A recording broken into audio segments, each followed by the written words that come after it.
the story is the Addams family themselves rather than the narrative they've been put into.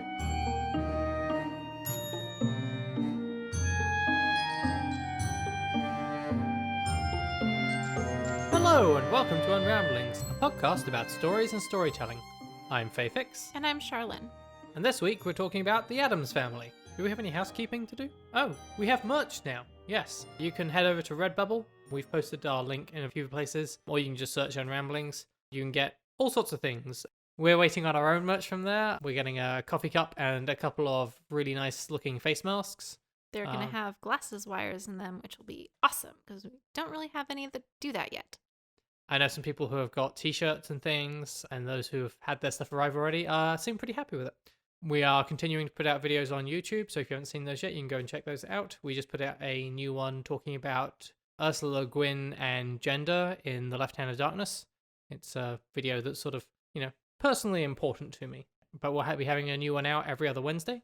So, keep an eye open for those. Okay, so when we say we're doing the Addams Family, you might wonder, which bit are we talking about? Because there's movies, and then there's other movies, and there's a TV series, and there's a comic, and there's the other TV series, and most of it is the answer. We've watched the 2 early 90s movies. Mm-hmm. We did not watch Addams Family Reunion because it was straight to video, very poorly received. We couldn't find it, and we didn't want to. No one had anything nice to say about that movie. Yeah, you can't make us. We watched the 2019 animated movie that came out last year, as things from 2019 I want to do. We watched several episodes of the show from the 60s, which was enough, trust me. And we went and dug out some of the original comics from the 30s. Which means we did not watch any of the cartoon from the 70s. Correct. And, obviously we didn't watch all of the episodes of the 60s sitcom. We'll get into why in a bit. Yeah. I mean, apart from anything else, there's 100 of the damn things. Really? There's that many? Maybe not 100, but more than 60. I'm sure I've seen more of them than we watched recently in preparation for this episode, just because I would watch it occasionally on TV growing up. And I think it was one that would come on to TV Land, or maybe it was just the Munsters that did that. It might have just been the Munsters that did that. But anyway, it was something that I would occasionally just watch at home growing up. I'm not sure that I've ever watched the Munsters. Really? Huh. I think it might have been something that was on the TV occasionally, but I don't think I could tell you much about the Munsters. Yeah. Okay, so we're going to get into the spoiler territory now. We'll do the summary of the work, which is going to be a little bit weird this time. So we're obviously going to be spoiling the Addams Family movies and some of the show and the stuff we just talked about. Mm-hmm. If we have any other spoiler or content warnings, we'll drop those in right here. And I think we might add a sound effect in because we don't do that normally, and I know it's weird. So, cue sound effect.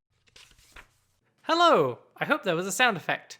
There are not really any spoiler warnings this episode. I mean, I guess maybe for Who Framed Roger Rabbit, but I don't think so.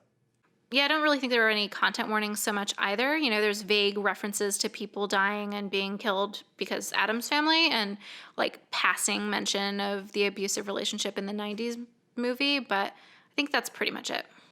Okay, and back to the past. Let's get another one of those sound effects in there. Welcome back. I've been talking for a while, so I think Charlene's going to do a summary of the work, or whatever that looks like in this case. So with the Addams Family, it's not so much a summary of the work as it is a summary of sort of the idea. If you're not familiar with the Addams Family, I'm not really sure what rock you've been under for the past 90 some odd years, because that's when the comics first came out in the 30s. But the Addams Family are a kooky and spooky family of sort of weird misfit people. There's the mother and father, Morticia and Gomez. Morticia is generally depicted as very tall and slim and very beautiful and really likes dangerous plants and things like that, and is a stay-at-home mom. And Gomez is a sort of energetic and jolly type of guy who's also very weird and likes toy trains and cigars and things like that. The family has a whole lot of money, and that's often important in depictions of them. They have 2, sometimes later on 3 kids. Wednesday, who is their daughter, who looks a lot like Morticia, but smaller and with her hair in pigtails. And Pugsley, who is a very chubby boy who's very mischievous and likes to blow stuff up all the time. And sometimes they have a baby named Pubert who has a little like mustache like Gomez's, even though he's like an infant. Their I grandmother think Hubert does only appear in one movie. and their uncle Fester, who also lives with the family and just seems to be like an eccentric single member of their family that lives there and can produce electricity from his body for some reason. And grandmama, who is there and seems to be like a fairly stereotypical like witch type character who makes a whole lot of really disturbing foods for everybody. They also have a very tall Frankenstein-esque butler called Lurch, who is nonverbal or has limited verbal skills depending on the depiction. And there is a creature called Thing, which is just a disembodied hand that goes around and helps the Addamses do things. So I think like that's the main cast of the Addams Family that just sort of recurs in all of these different mediums. And there's just, hijinks surrounding this family and their encounters often with like the more normative traditional population that lives around them. Yeah. Okay, let's get into it.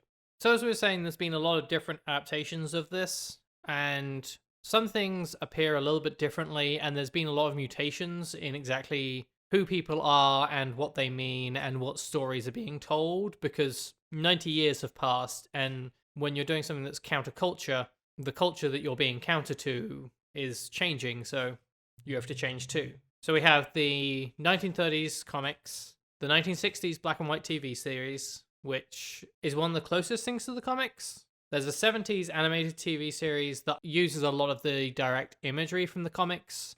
I don't know much more than that, unfortunately. It was very short run.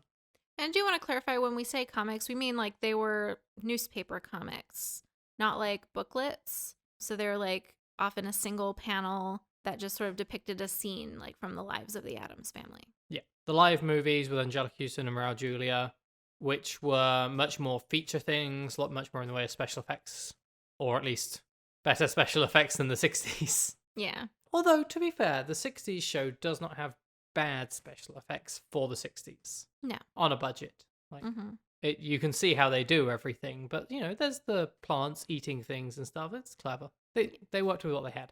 And then we sort of circled back in 2019. Like, the animated movie goes back to a lot of the source material, but I think, and we'll get into this more later, has the biggest departure from everything that's come before it in what the story it's telling is. Okay, so the overall conceit, you hinted at it a bit, but let's get a bit more into it, is this is a family who is opposite, from the mainstream. Right. The question that I kind of have for this, just opening out, is does this conceit work? Certainly, like, there are some things, and I mean, to take something that I think appears in every version that we saw, is there's a dark, stormy thunderstorm going on outside. The Addams Family are clustered around enjoying it. Mm-hmm. One of the comics that we looked at is literally them being like, oh, it's a terrible storm. It reminds you how great it is to be alive. Right. That definitely also happens in mid-season episodes of the series, in the movies, everywhere. Right. That I don't think there's a problem in. I certainly know people, myself included, who enjoy a good storm. Yeah, and I think that's one of the respects in which, like, the conceit of, like, these are people who just enjoy things that are different from what other people enjoy and find things other people find enjoyable to be not enjoyable. Like, that's one of the types of areas in which it does work.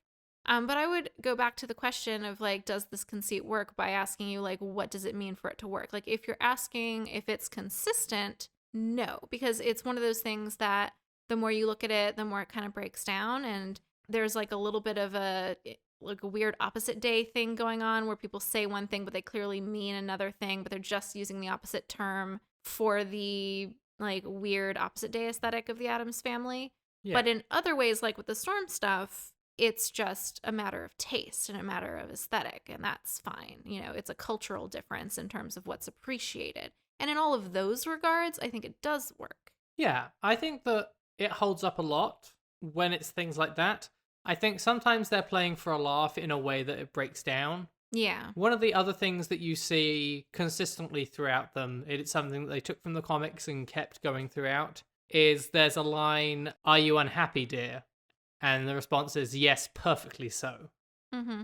Being unhappy can't be a good thing, or at least you can't be happy about being unhappy. That doesn't work. Yeah, You it's can enjoy wallowing and being in a depressive state.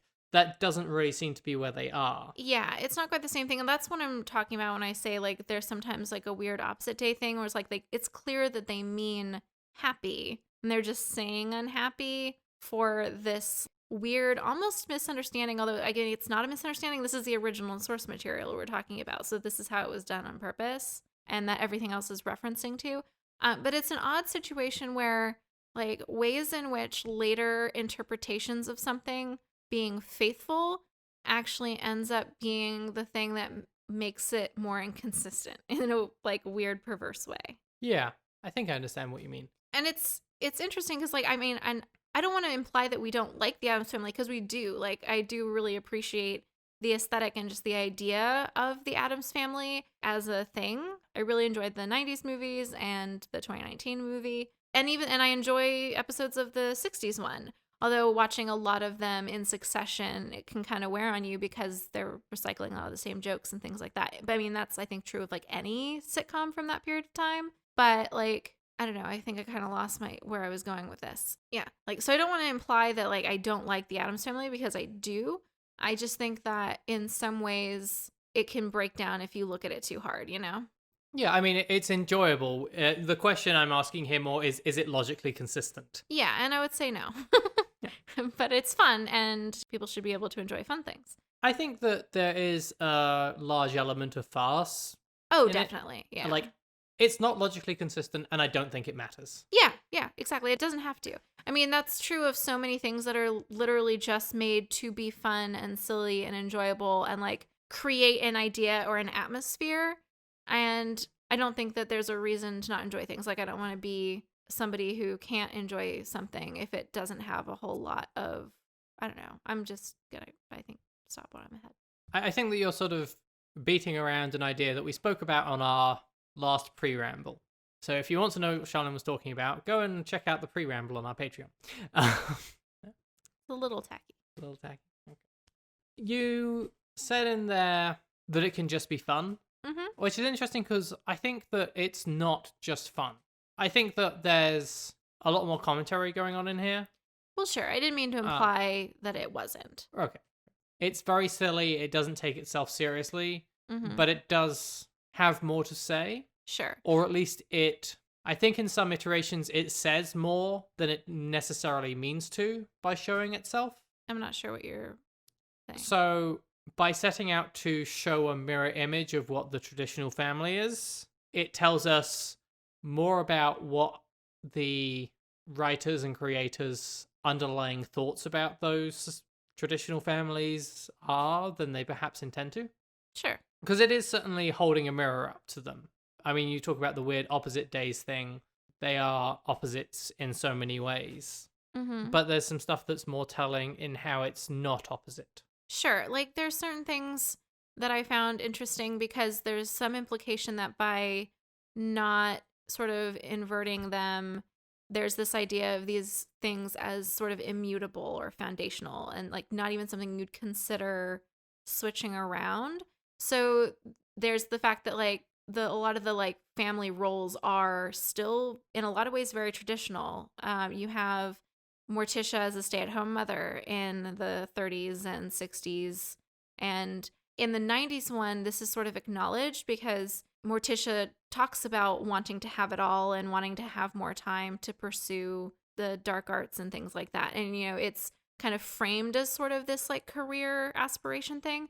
But the fact that those ideas around like women's place are still very strongly centered in what was being discussed or normative to think about in a certain way of those times kind of implies that you can't change that, or like if you did, it wouldn't be able to be a commentary on the things that it's trying to talk about, if that makes sense. Oh, that's an interesting point. There's also the idea of Morticia like always considering herself to be an Addams and like holding a lot of pride in that, despite the fact that she's like married into this family. It's like there's no version of Morticia where she keeps her maiden name or where she feels less of an allegiance or adherence to these like deep Addams family traditions the same way that Gomez and other members of the family might do, you know? So she's like internalized them really strongly in a way that's interesting when you're thinking about trying to kind of show a family in which everything's different from the normal type of orientation. Yeah, we don't really see much of the Frumps in anything other than the TV series. Yeah, the Frumps being Morticia's family of origin. Yeah. Even when all of the Addams clan gets together, there's not like Morticia's family standing in an awkward corner or something. Mm-hmm. Although, certainly in the animated movie from 2019, her parents are dead, Yeah, that's true. which might go some way to explaining that, but In fact, they have more presence in there, obviously, than in the 90s movies because they do appear in a crystal ball, like they meet regularly and she maintains a relationship with them from the other side. So, yeah. And also, uses them as makeup. yes, very weird opening sequence. That I think did keep a lot of the darkness, really. Yeah, no, I liked it. It was just like, it was unexpected in a lot of good ways. Yeah, to diverge from what we were talking about for a minute, I guess we didn't really talk about our thoughts on some of the films. I hadn't really seen much of the Addams Family before this. I'd seen bits and pieces of the movie and sort of it was on in the TV and I was walking through the room and it was the middle 10 minutes of, and I was like, oh, that looks weird. And then I carried on. So watching all of this in the last week or two has been strange. But very good for getting into the Halloween spirit. True. Just to talk about just the movies for a moment. I think those three movies are the most closely rated. I think they're the closest to what people think of when they think of the Addams Family now. I think with this generation, yeah. I did enjoy the first one. I had a couple of plot issues that we'll get to later. But largely, I thought that was really good. The second movie, I just spent most of it cringing at the Fester romantic relationship. That's fair. Yeah. There's a lot of social uncomfortableness in that one. Yeah. I'd definitely go back and watch the 1991 one again. I think I would skip Family Values if I was rewatching everything. I was really surprised by the 2019 one. I thought it was going to be pared down for kids and a more modern take on things that didn't necessarily need a more modern take, which in retrospect was hilarious because the 30s to the 90s is more of a modernization than the 90s to the 2019. But if you haven't seen it, I think it does a really good job of keeping all of the Addams Family lore alive while updating it in a way to remove some of the more problematic issues. Yeah, I really enjoyed it as well. And like, if you look at the animation style, they're very clearly trying to be super faithful to the original sketch style of the newspaper comics from the 30s and then the animated series in the 70s, the ones that were drawn.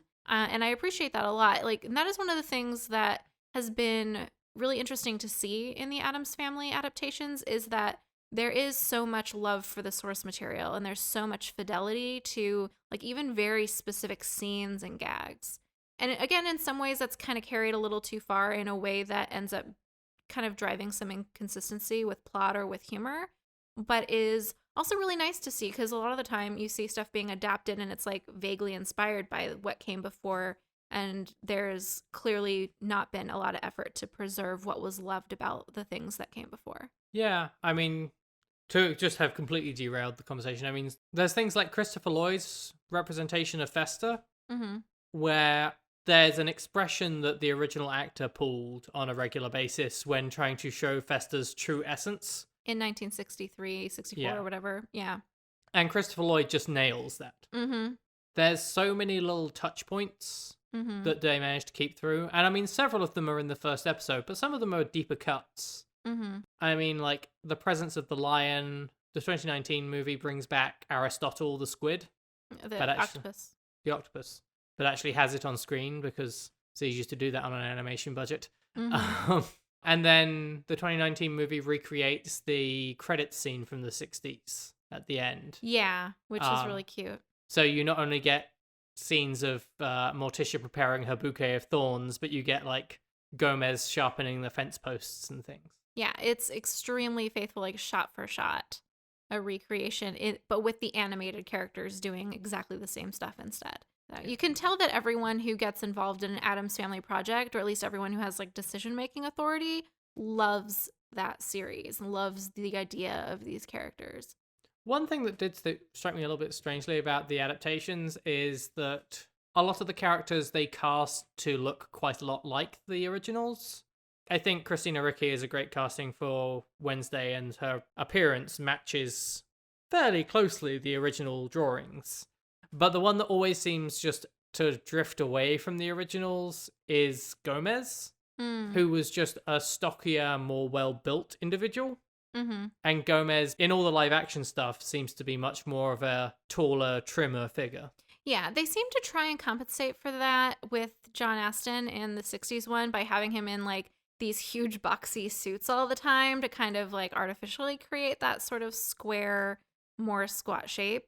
It doesn't quite work though, because you can still like, you know, tell what the shape of his body is underneath all of that fabric and the shoulder pads and stuff. It's crazy. But yeah, like with the other characters, they do go more strongly for silhouette. I have to think that with Gomez, they felt the energy was more important to capture. And I think that John Aston does a good job of capturing that sort of vitality that Gomez is supposed to have. Yeah. Yes, that's a good word, vitality. Okay, to get back vaguely on track, we're talking about this sort of traditional norms that get eschewed. I think one of the strange ones that doesn't seem to get touched as much as you'd expect is the gender stuff. Wednesday is certainly more likely to kill things than the traditional schoolgirl might be expected. She's more violent in general. Like, even in the 60s one, she's the one who punches the neighbor kid who's a jerk, not her brother. Her brother tears the kid's jacket, but Wednesday punches him in the face. Which is played to laughs. It is played for laughs as sort of like, this kid got hit by a girl thing, which is shitty, but it also is part of that, inversion of like, no, in this family, it's the girl who throws the punches. But there's a lot of the way that she's treated in various ways where something else seems to be expected of her that's more confined to gender. It's possible because she's the older one in a lot of the later stuff. I think in the 60s she's the younger one, but in the 60s she's not as much of a fleshed out character. So well, I think part of that might be because one of the things that she usually has with her is a doll. And so there's that, which like leans more into kind of traditional expectations of like how girls play. But particularly in the 90s one, I think that having her like main form of play not involve the doll, like it's more of an accessory for her. It's part of her aesthetic. But what she does for fun is torment her brother or play violent games with him because he doesn't actually seem to mind any of it. So it's not so much tormenting him as like pretending to torment him. But I think attempt to murder him is what you're dancing around there. He might not seem to mind it, but that's what she's doing. It's not violent games. Like there's a scene where she just electrocutes him.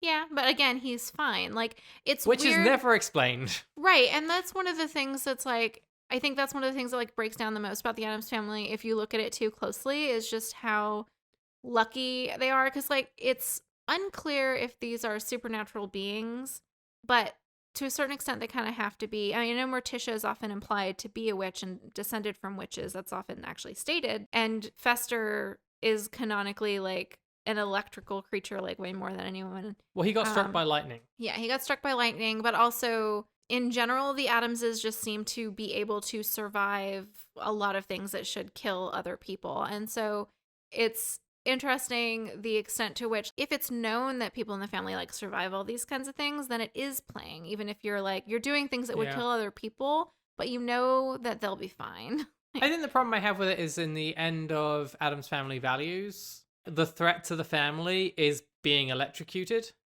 Which would do presumably nothing to Fester, and we know from earlier in the movie, nothing to Pugsley. Yeah.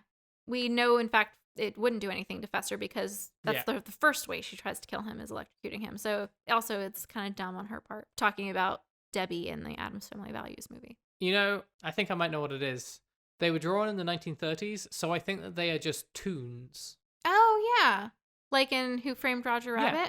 I haven't seen that movie in forever, but that would make sense. Like they don't abide by the same rules as other people. They abide by cartoon logic. Yeah, it's why the Raul Julia Gomez does all the backflips and everything. Mm-hmm. Yeah, I think that works. Sure. And it's one of those things where like, yeah, you can stare at it closely and be confused. Like, are they supernatural creatures or not? Are they just crazily lucky? Like, what's going on? Or you can just be like, that's one of those things where like, no, it's just supposed to be fun. This is just part of the conceit. Not only are they weird, they're also like weirdly invulnerable, and just go with it. Yeah. Well, I mean, Thing is fairly definitely supernatural. Oh, sure. Yeah. And then in the 2019 one, there is communing with spirits through a crystal ball, as you Yeah. mentioned. And in the 60s one, Morticia smokes, but Morticia doesn't smoke a cigar. Like, she produces smoke from her body, like, for fun sometimes. Huh. And it's played for, like, a pun. And that's one of those things where, like, there are a lot of things where the humor is coming from wordplay being taken literally rather than this sort of opposite day wordplay stuff. Yeah. Okay. So we want to talk a little bit about a couple of the relationships that you see in there. You said that you wanted to speak particularly about Morticia and Gomez. Yeah, I mean, I think that one of the things that really draws people to the Addams Family is the relationship between Morticia and Gomez. Like, it's such a beautiful and passionate romance, like in every iteration that you see of the Addams Family. And I think it's one of the things where, like, it's nice to see, particularly in a sort of sitcom format, characters who are well rounded and where the different dimensions of their lives are displayed rather than having them be pared down to like one aspect of their lives. So you'll see in a lot of sitcom things like, you know, you see the mom character only as a mom and like the dad character like only as a dad, and you never see them like indulging in their hobbies or the way that they are in relationship to each other. Like, what are they like as a couple? You're only seeing how they are as parents or fulfilling other like very stereotyped ideas of a parent. And so I think that's one of the things that's really refreshing about the Addams Family. Like, Gomez and Morticia have hobbies that they love and enjoy and do by themselves or together or sometimes with other people who share the same enthusiasms.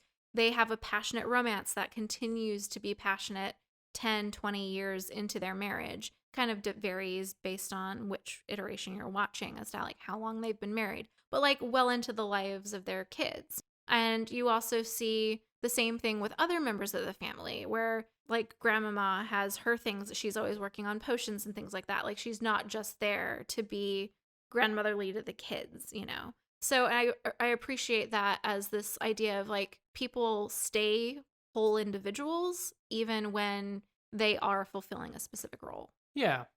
There is an extent to which in a couple of the adaptations, Gomez and Morticia can almost come across as kind of bad parents, where, like, they are so involved in their own stuff that their kids almost become an afterthought.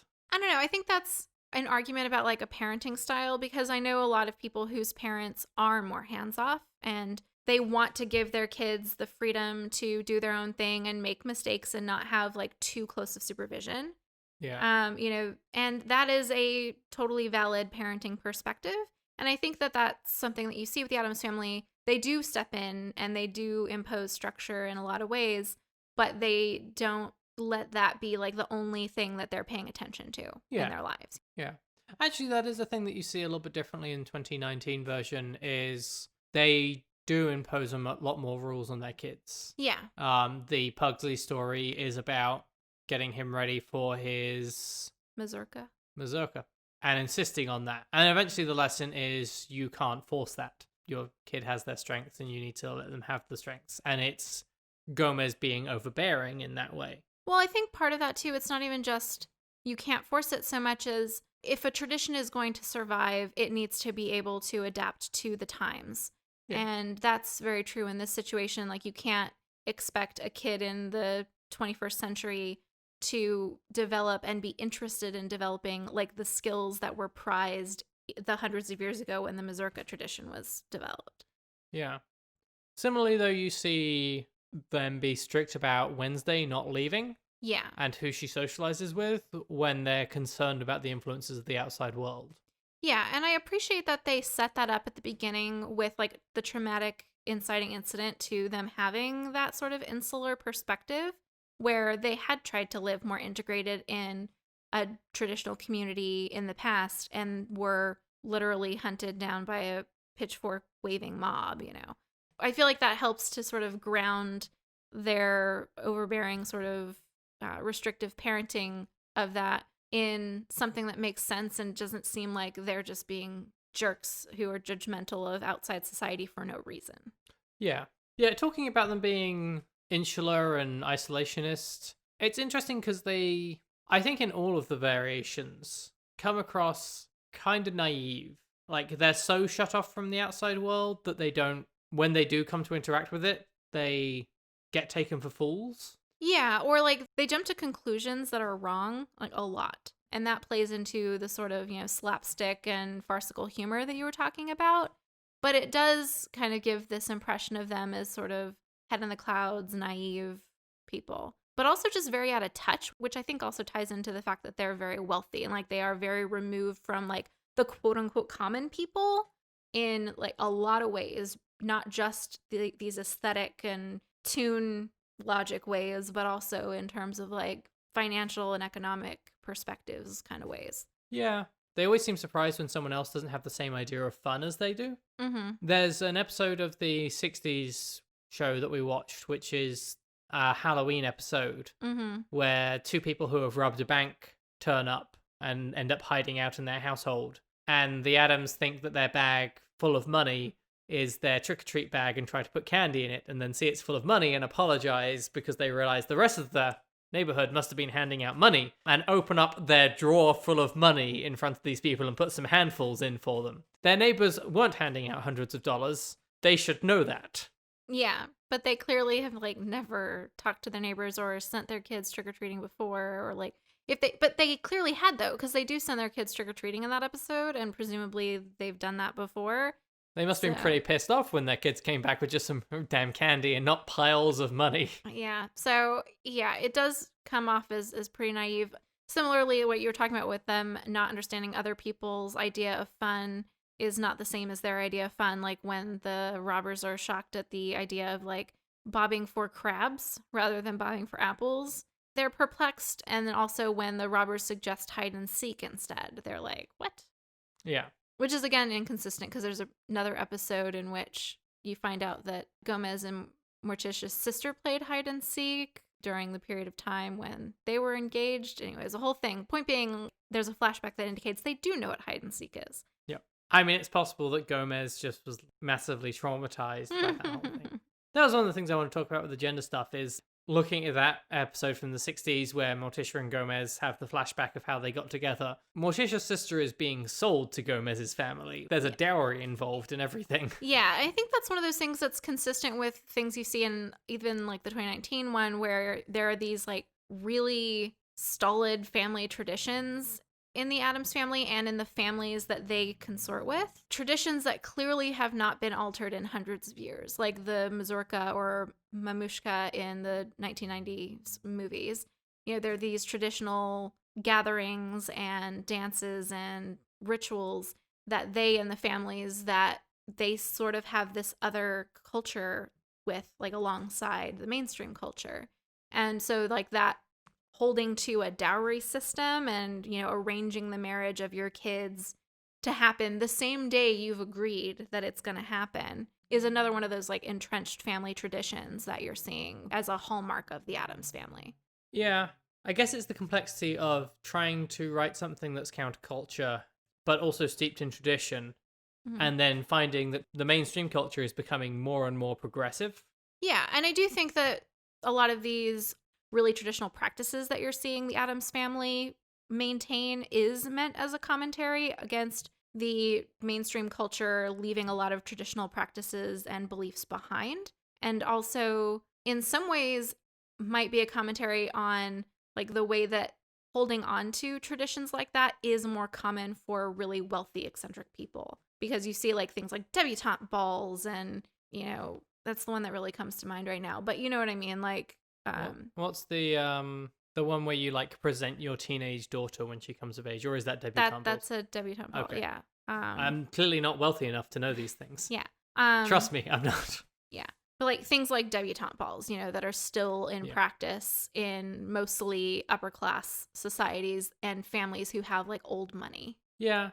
I think because like there has been so much progression in social values, like I think it's interesting to see how that isolationist view is taken and changes throughout, because I mean it's an American series and the comics were originally American, right? I believe so. And like in the 60s you have this counterculture family who is very isolationist and insular, and you're looking at a world that is becoming more and more global, and an America that's becoming more and more global. Mm-hmm. So it kind of makes sense that the counter to that is this group of people who don't deal with the outside world kind of at all. They deal with their own situation. They clearly don't seem to keep their money in banks. They have a convenient drawer, maybe many drawers, I'm not sure. And I think that that sort of continues to an extent through to the 90s films. Yeah. I may need you to help me with American history and places here, so tell me if I'm wrong. Where in the 90s films, like, the connection to the outside world is still very limited and interactions with it don't go well. It's, people are coming in to try and take our money. When you marry someone, all they want is your money and to try and kill you. It's kind of alarmist about everyday normal culture. Normal in quotes for culture there. And it's threatening. Yeah. Yeah. With the 2019 one, 2019 in the age of Trump and building walls, you've got a family that is isolationist and has become isolationist because of external threats. And it's about them deciding to reintegrate with the world to a degree. And it critiques the culture that's in the outside in its process. The outside world is bent on conformity, or at least home improvement stars are bent on conformity. Mm-hmm. And I mean, it's sort of a meeting in the middle of not being isolationist, but also being yourself and allowing for differences and non-conformity. Yeah. I think it's just an interesting trajectory to have seen it go in. It kind of reminds me of that theory of the vampires and zombies, is it? For Republican versus Democrat? Yeah. And I think an interesting dimension of that is that a lot of the time, the children are the reason that the Addams family can't stay isolated from everyone else. In the opening of the 1960s movie, like, they have to interact with the outside world because the truant officer comes and is like, your kids need to be in school. It's the law. This has to happen. And that ends up being sort of the bridge through which they end up interacting with more people outside of their clan and their affiliated clans who share the same cultural beliefs and practices. And that's the same thing that you see in the 2019 movie, where it's the kids, Wednesday in particular, who are curious about the outside world and who want to know what's happening out there and are open to having those experiences, which sort of brings the family out and brings the outside world in. Yeah.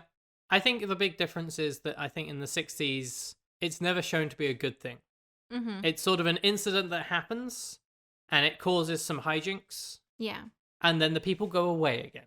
That's the important part. And they go back to whatever their lives happen to be. The burglars leave the Addams house and get arrested like 100 feet from their door. Like, okay, they're going back to their status quo. And it is a return to the status quo for everyone with each episode of that. Yeah. And that's kind of the case with the movies from the 90s as well. Yeah, it's true. The stuff with Fester in both movies, like, the plot revolves around Fester, and the weird hijinks around him wrap up in a neat bow, and the family goes back to normal, isolated as ever. It's not until the 2019 one that you actually get a progression to a different point at the end of the show.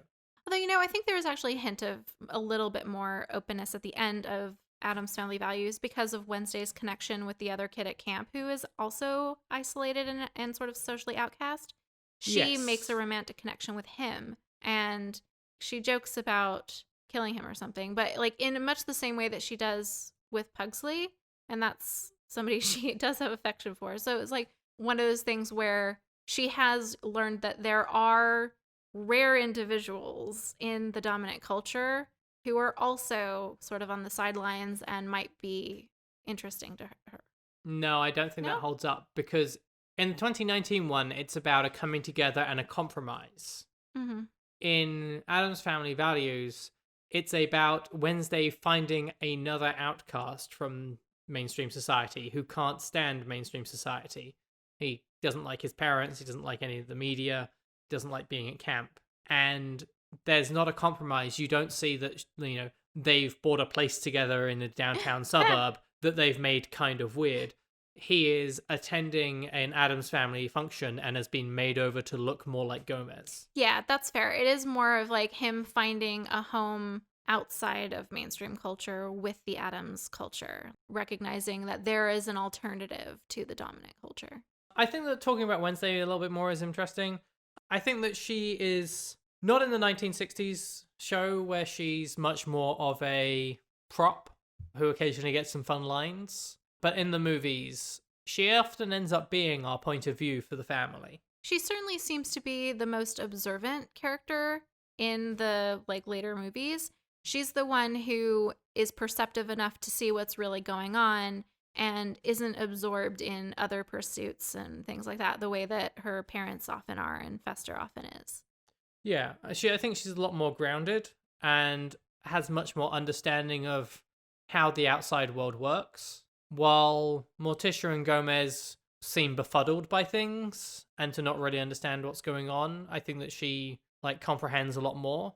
I wonder what Gomez and Morticia would have thought of being at the camp themselves if they were children. I get the impression they would have gone, well, this is strange, and sort of gone along with things. Wednesday's rebellious streak and sort of being her own person in her own way is to go, no, I'm not doing that.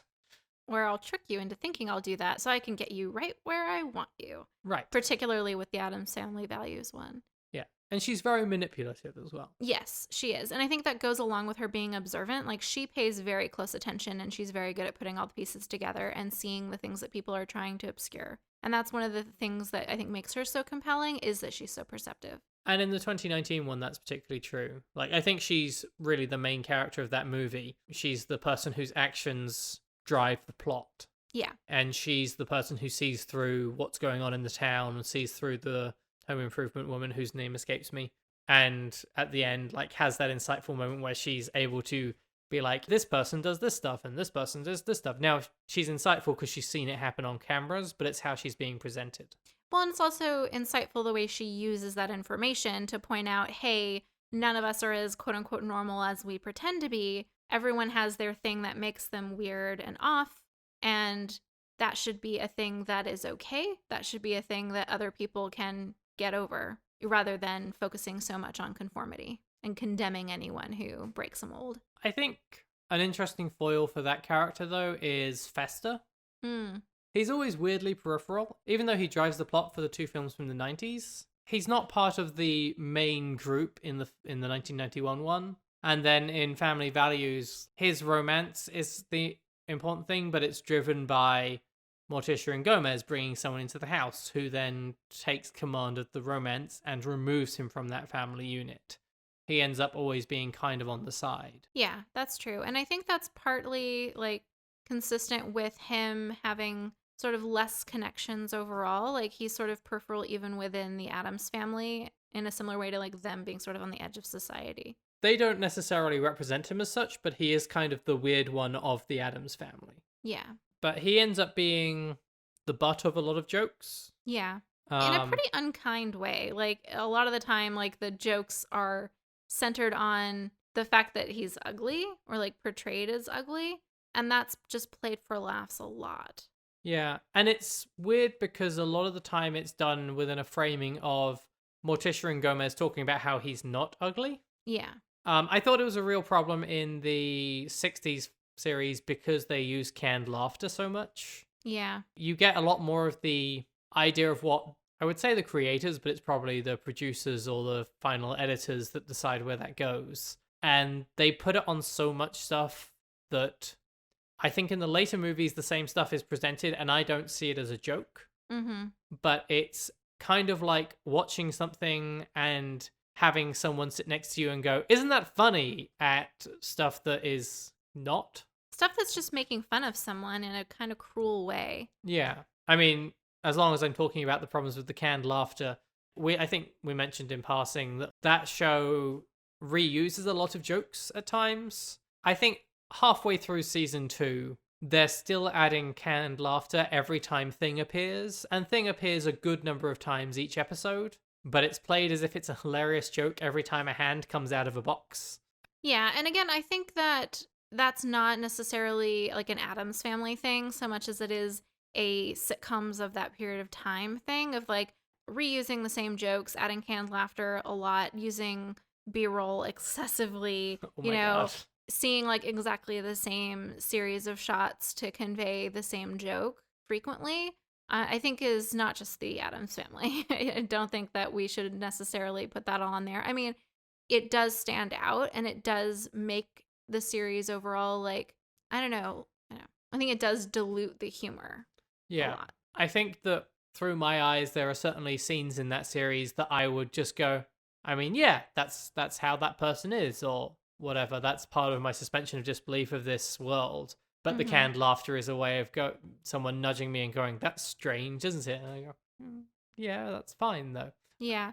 I think also part of that is reflective of the intended way of consuming the media. Like, I don't know that it's necessarily a series where the idea is to watch it serially in a short span of time. I think it's structured with the canned laughter and with the repeated jokes more because then, like, whatever random episode you happen to see interspersed with other stuff, you're going to be able to appreciate the main jokes of the series. You're supposed to be watching it once a week at 5 o'clock on Friday, not Yeah. binging 6 episodes in one day and not moving from the couch, Yeah. which we didn't do.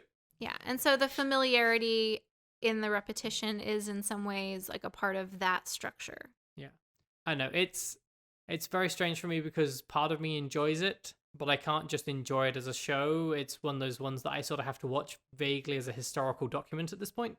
Yeah. But I do suspect that it is a lot more enjoyable as a thing you watch sporadically. Like, it doesn't work well in the way that we consume media now, where we tend to consume large chunks of it serially in a short span of time, like the binge watching culture that we have right now. It's the Like, same reason yeah, we it get doesn't annoyed work. with shows from the early 2000s where every episode on Netflix has got a 30-second recap at the start. It's like, I know what happened in the last 4 episodes because I just watched them. I haven't moved since I started watching this Yeah. show. And at this point, your recap is basically just spoiling what's going to happen in the episode now. I know exactly what we're going to be talking about. Yep. Back to Fester. Yes. This is the episode of Derails. His romances Yeah. are a problem in everything that we saw that had a romance in it. Yeah. Agreed. Which was the sitcom. There was an episode where he's trying to get a mail order bride and mistakes a door-to-door cosmetic saleswoman for his mail order bride. There's, And of that course, scene is played out for 15 minutes. I Yeah. don't know how long it is, but it's too long. Yeah. And then the 93 movie, Addams Family Values, where, again, it's that this woman is there under false pretenses to marry him, steal his money, and kill him. He's also just very, like, he's creepy about his affection for her. Yeah. It's entirely physical. Oh, wait, and the 2019 movie. Well, there's another problem with the 1993 one, which is the romance that comes in at the end Right, after yeah. Debbie Jelinski is being killed. Yeah. Is effectively a female Fester. Yeah. And it sort of has this weird message of the only person that could be happy with Fester is someone who looked like him, and we're watching a media that is trying to tell us that he's ugly. Mm-hmm. And it's like, well, he can't have this beautiful woman, but he can have this Fester type woman. Mm-hmm. What's the woman's name in that? At the end? Yeah. Dementia. Yes, you're right. I forgot. Oh, this is dreadful. Has your memory been destroyed? Okay, so the last major point for this is to talk about the storytelling, which we sat down to try and plan out what we were going to say about the storytelling and sort of crystallized the problem with doing that, which is that this isn't a show or a movie or a comic that's about stories. The story in each episode of the sitcom is very bare bones, and then it's just some jokes around that and some, like, farcical humor. And they're usually variations on the theme Addams Family encounters person from dominant culture, hijinks ensue. There's a lot of episodes that are called things like The Addams Family Meet the Psychiatrist and things like this, or Morticia Meets the Mailman. I don't think that one's an episode, but it's that sort of thing. The comics aren't about stories, they're single panel things, not much more than that. They're about snapshots. Right, they're about an idea. And that's it, is that the Addams Family is not about a story, it's about an idea, an aesthetic, and then the humor and messages that can be derived from that. So when you start looking at the 1991 movie, and like me, you get to the end of it and you go, okay, but this entire plot hinges on the fact that the person who is impersonating Fester was actually Fester with amnesia all along, which is a ridiculous coincidence and also was very obvious. There's not really much plot to the movie aside from man wants to steal the Addams Family gold, and here is Fester, who has been missing for 25 years but is back now. That's the plot, and it doesn't hold together if you pick it apart. But again, it doesn't matter because it does what it set out to do, which is give you a snapshot of this weird family. Right, we get to see Gomez blow up his trains, and that's what we wanted. At the end, they kill off two of the villains, and I think it's mentioned that it doesn't matter whether they're dead or not. Yeah, and that is something that crops up in the Addams Family stuff, I think in the 60s show as well, and the 93 movie, and the 2019. I don't know if it happens. No one dies in the 2019 one. No, the 2019 one is A little sanitized. only a little. Only a little. Like, but it is a still little. dark. Yeah. There's still guillotines, and there's still, like, Yeah. shooting Fester with crossbows, and there's still using your parents' ashes as eyeshadow. Yeah. But in the 60s one and in the 90s movies, people 100% are killed, and the Addamses recount past events of killing people or maiming them in some way, like horrific crimes. Like Raul Julia, at some point, someone I think calls him a lady killer or something, and he says acquitted. Like, you know, he's not disputing the having killed women in the past, not even accusation, just joke. He's just pointing out the legal technicality that you can't levy that accusation. I was acquitted, you know. So it's fascinating the way that they do that. Like, it is very dark in that way, but there's a clear through line of the Addamses have killed people and they get away with it. Like, that just happens. Yep. I don't think we see them kill anyone in the TV series. I don't think they would have got away with that in the 60s. They imply that people have died in the past. Yeah, they imply that people have died. They imply that they have killed people or that they are friends with horrible dictators and things like that. You know, Yeah. people who commit atrocities are like referenced as friends, pen pals, old acquaintances of the Addamses. So, you know, it gets pretty dark in those ways. But anyway, like, that's not an isolated thing at the end of that movie, that the villains are maybe or maybe not dead. Throughout other stuff, we get the very clear impression that the Addamses don't care. They've killed people in the past or that people have died in connection to their activities. I mean, Lots of times. the punchline to the second movie in the 90s is that a baby kills someone. Yeah. Yeah, it is. I mean, the person who's trying to kill the Addams Family probably wouldn't have been successful. Toons, after all. But, like, that's what it is. And I mean, with the second film, there's, again, like, there's not a plot. There's a setup for them to put skits and sketches around. It looks like there might be one. Like, they have Debbie Jelinski turn up to be the babysitter and Fester's interested. And it turns out that she's a serial killer. And that could have been spread out as tension with a is she or isn't she for a whole movie to make an interesting and intriguing plot. But instead they have like a solid 90-section newscast exposition explaining that this person who is watching the newscast by herself and being like, yeah, that's me, is in fact this Black Widow serial killer.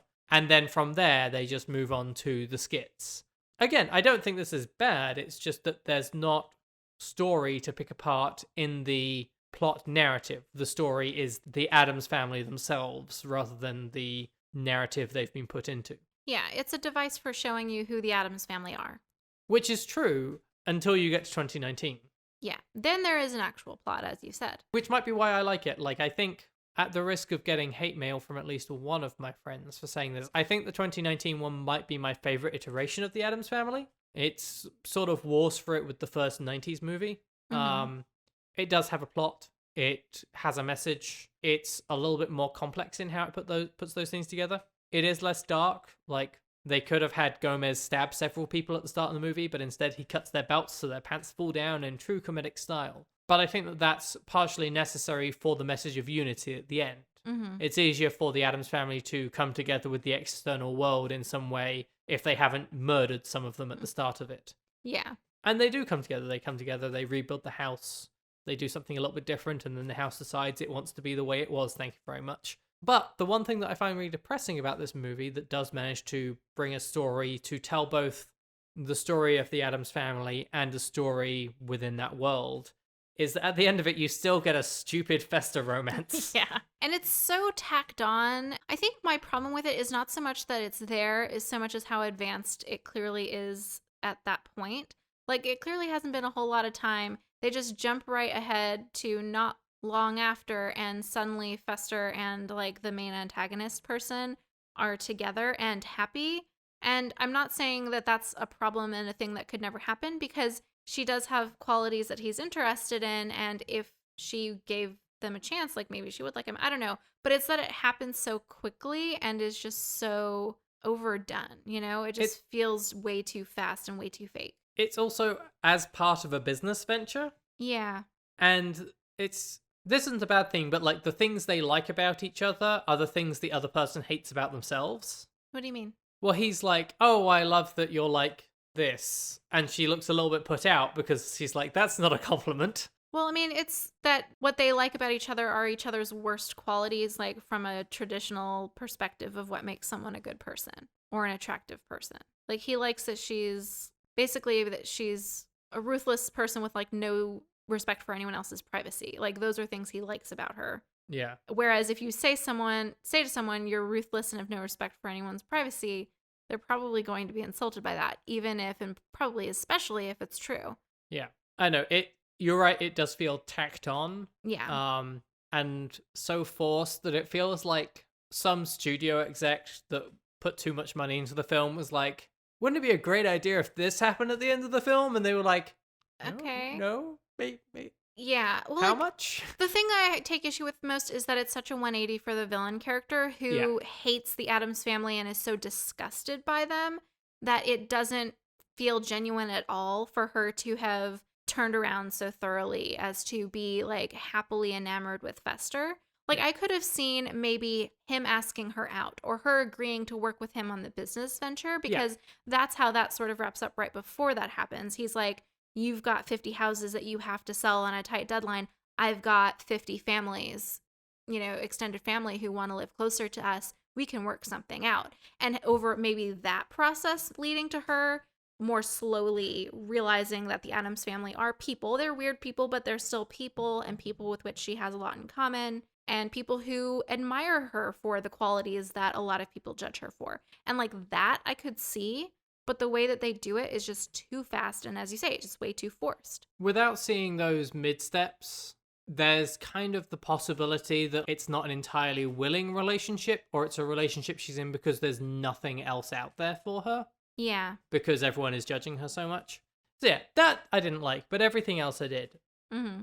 But ultimately, I'm just fascinated by the Addams family for the fact that they can be so devoid of narrative and still be such an interesting story in themselves. Yeah. So I think that's most of the main things that we wanted to talk about. But I think the big question is, what is it about the Addams family that keeps people coming back to it and keeps people renewing it into a new form? Or an old form, as the case may be. I think that it's because they're like a compelling exercise in sort of examining the culture of the time and like dominant culture, but also their refreshing take on like the family dynamic that's presented in a way that's very different from a lot of the other popular depictions of families. Like I said before, like I really appreciate that nobody in the family is defined only by like one thing about themselves or one relationship that they have. And I think that that's something that happens a lot in media, especially things like sitcoms, which is the style that the Addams family is most often sort of taking its structure from. So it becomes really compelling, both as a way to sort of provide an alternative to like this mainstream dominant mentality and like sort of critique it in a lot of ways. So I think a lot of people who feel like they're on the margins of dominant culture kind of are drawn in by that. But also I think people who don't appreciate the way that our society kind of tries to put us in boxes might also appreciate the Addams family for similar reasons. Does that make sense? Yeah, I think that does make a lot of sense. I wonder for how long it will continue to be something that can be revisited this way, while keeping true to being a counterculture, because it was born out of being a counterculture to conservative viewpoints. As we get more progressive as a society, making it a direct counter on that basic conceit might be more difficult. And I think that's what the 2019 movie is trying to do by having more of a message in there. Mm-hmm. I think it's easier to see yourself in the Addams Family of the 2019 movie Mm-hmm. and not have the problem where you're associating yourself with murderers as much. Because there's an extent to which people who are like, oh, I'm just like the Addams Family is like, well, Well, how much like the Addams Family? Like, should I call the police? Or Or is it just that you like the aesthetic of chaos and morbidity, which are different things? Right. Or that you're drawn into the idea of just being passionate about life in everything, which is, I think, something that I really love about the Addams Family. Like, I think that's a really important thing that draws people in, is just their joie de vivre, like how engrossed in whatever they're doing they are. And I think that's a really important commentary against, again, dominant mainstream culture, which is trying to tell us to put so much of our energy and our value in consuming and being workers and hitting particular milestones or achievements for the sake of doing those things, rather than enjoying the moment and doing things for the joy of doing them and for the experience of them, yeah. you know? Yeah, I think you're right. I think the passion that they show is a really important part of that. Yeah. Yeah. But I can see what you're saying about how it might be a little trickier to use the Addams Family in the way that it has been used as a commentary, because a lot of the time, especially those ideas of like adhering to really traditional things and preserving traditions.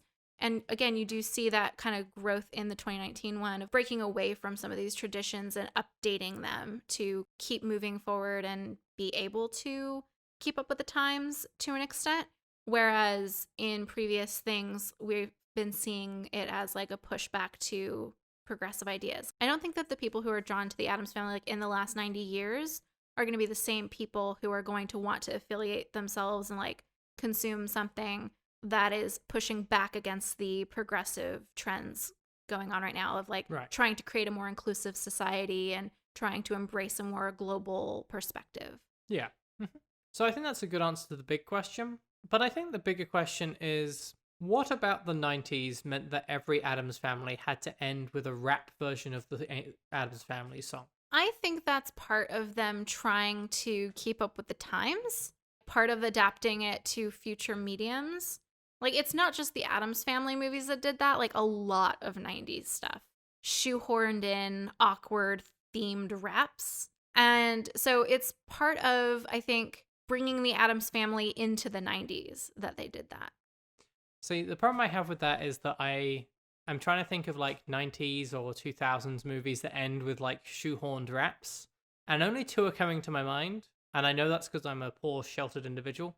And they're Men in Black and Wild Wild West. And both of those are movies with Will Smith in, which is why he did raps at the end of them. Which raises the question of how great would it have been if the Addams Family rap had been performed by Raul Julia? Oh my God, that would have been hilarious. I also appreciate the nod to that they embed in the 2019 one, where they have Snoop Dogg playing Cousinette. And he's got his theme music as he's getting up to the house. And then at the end, Snoop Dogg has done a 2019 Addams Family rap, you know, to bring it into the 20-teens, I guess. And I don't actually think that's necessarily like to bring it a pace with the time so much as it is one of those instances of fidelity to the past iterations we were talking about, where like they're being so faithful, you know, in homage to all of the past Addams Family projects that they even did an Addams Family rap at the end. Yeah. Well, I mean, it comes in right after the recreation of the introduction scene from the 1960s show with the animation style of the original comics. So it's a perfect collection at the end of there. Yeah. Like, the end credits are really just in case you didn't realize from the earlier parts of this film and, like, the actual movie, no, we really did our homework and we really love this stuff. Like, it's the extra credit. I'm so mad that people didn't like this movie. Yeah, like, I think it's a shame. So panned online. Yeah. And I just, like, if you were like, do you want to go and watch something Addams Family right now? That's the one I'd go and watch again right now. They are doing a new one. There's going to be a Addams Family, like a second animated one in 2021, I think. Good. So we'll see. I mean, it might suffer from sequelitis, but we'll see what happens. But yeah, no, I don't agree with the panning of it either. I think it's fair to say that it is a little sanitized, as we talked about. Like, you know, people don't actually straight up die in it, but I think that it does capture the aesthetic and the idea of the family, and I think updates it in a way that makes sense for now. And the casting is spectacular. Oh yeah, casting is really, really good. Charlize Theron as Morticia was great. I'm trying to remember who did Gomez. Oh, it's Oscar Isaac. Yeah. I don't know who that He's is. the guy from Rogue One. Yeah, you keep telling me that, and I keep not remembering which guy you mean. But anyway, it's fine. It's okay. We'll do a Google search after this. Do you have fun facts? Yes. So do I. Are they the same fun facts? One of them certainly isn't, but one of them might be. Go on, you go first. One is that Morticia's mother, Hester Frump, in the 1960s television show, is played by Margaret Hamilton, which is the same actress who played the Wicked Witch of the West in Wizard of Oz. Huh. I have still not seen A Wizard of Oz. Which still surprises me, even though I did know that already. We'll have to get around to that one at some point. Another is that in that same series, in the 1960s series, it's revealed that Uncle Fester is actually Morticia's mother's brother, so it's Hester and Fester. And so Uncle Fester is Morticia's uncle, not the kid's uncle. But in the 1991 and 1993 movies with Raul Julia and Angelica Houston, Fester is Gomez's older brother, and so he's the kid's uncle. The last fun fact that I have is that I dressed up as Morticia for Halloween when I was a child. My mom made the costume for me. I'm sure it was really adorable. I definitely remember choosing that costume myself to do. So that was a thing. And now you guys know that. And we're going to share a picture of that in the notes. I don't have a picture of it. My mom might. It wouldn't surprise me. I think she took pictures of all of our Halloween costumes. But yeah, I remember, I think I was 9 or 10, I think, because I think it was shortly after we moved to the East Coast. But yeah, I had a black sort of tube-shaped dress with fluffy tulle stuff on the bottom to be the squiggly bits. But it was a little bit higher, not on the floor. I remember wanting them to be on the floor, but my mom didn't do that because, I was a child and I would have tripped and killed myself. So... because I'm not an Addams and I don't operate according to toon rules. Although, if you watch Carolyn Jones, who played Morticia Addams in the 60s show, try and walk in that dress, it's not an easy thing to walk in. Well, that's why they're called hobble dresses. That's the type of dress she's wearing. It's called a hobble dress for a reason. It does restrict the range of movement of your legs. The fun fact I have is about John Astin, who played Gomez in the 60s show, which is that he's the adoptive father of Sean Astin, who you might know from things like Samwise in Lord of the Rings, or that guy in season 2 of Stranger Things, whose name has escaped me. I apologize. Sean Astin has a very strange family history, but he was adopted and raised by John Astin when he and his mother married. So I think that makes Sean Astin an honorary Addams. Sure. He would have made a good Pugsley. I'm not sure that's a compliment. I think it is. Okay, I think that sort of wraps up the episode for this week. You can find us on all of our social media. Links are in the show notes below. You can also find us on YouTube, where we are putting out this podcast episode every Wednesday. Will go up there as a video version, by which I mean it will have a slideshow in the background. We don't video this. That would be a pain in the ass. And on alternate Wednesdays, we're releasing a video where you can see us in actual person, and we talk about smaller topics. They tend to be 10 to 30-minute videos.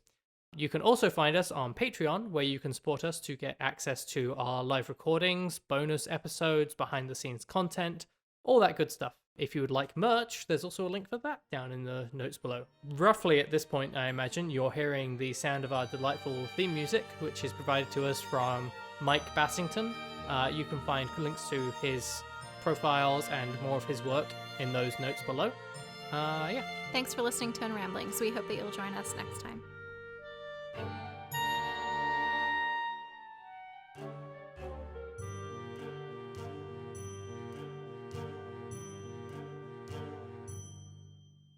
And I think we might add a sound effect in, because we don't do that normally, and I know it's weird. So, cue sound effect. Why do you want to make more work for me?